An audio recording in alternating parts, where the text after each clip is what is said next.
विभीषण ने रावण को हेल्दी बात कही, सीता मां को वापस कर दी।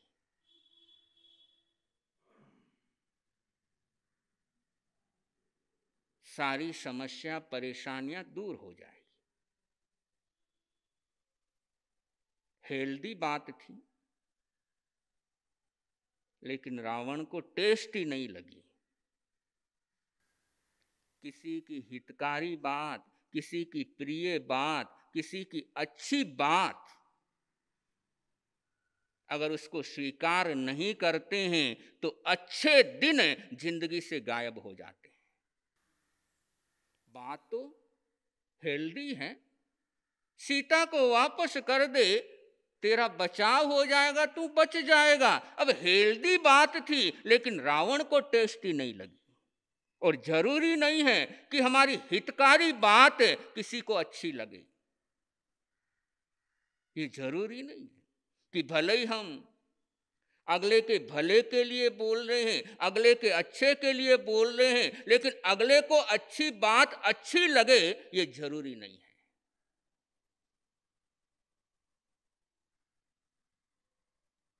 रावण को भी विभीषण की बात टेस्टी नहीं लगी।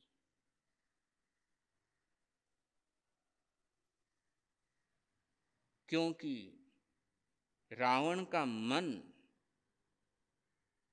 उस समय सुलह में यकीन नहीं कर रहा था, कलह के अंदर उसका यकीन चल रहा था।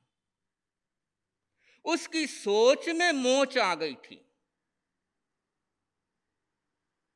सोच में मोच बहुत खतरनाक होती है।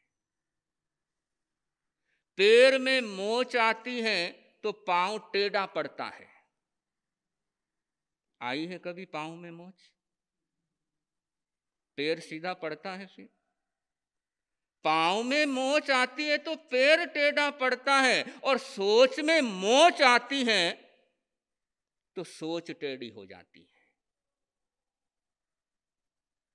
और जैसे ही सोच टेढ़ी हो गई, रिश्ते तड़ी पार हो जाते हैं, और रिश्ते तड़ी पार हुए वो तड़पाते ही तड़पाते हैं। इसलिए जीना सीखो।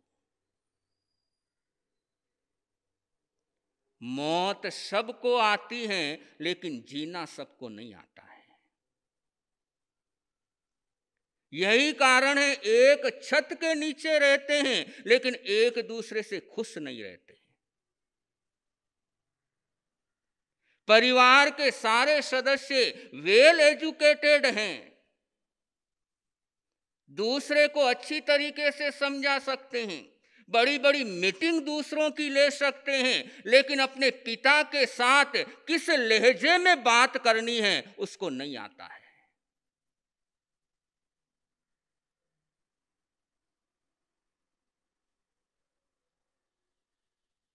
यही वजह है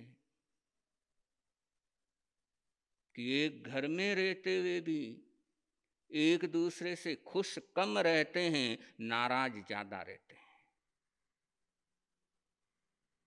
क्योंकि सोच में मोच है।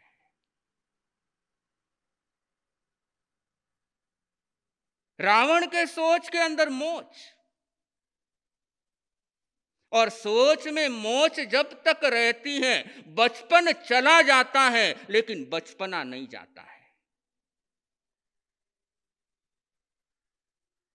बचपन चला जाएगा, लेकिन बचपन के अंदर भी बचपना बना रहता है, यदि सोच के अंदर मोच है।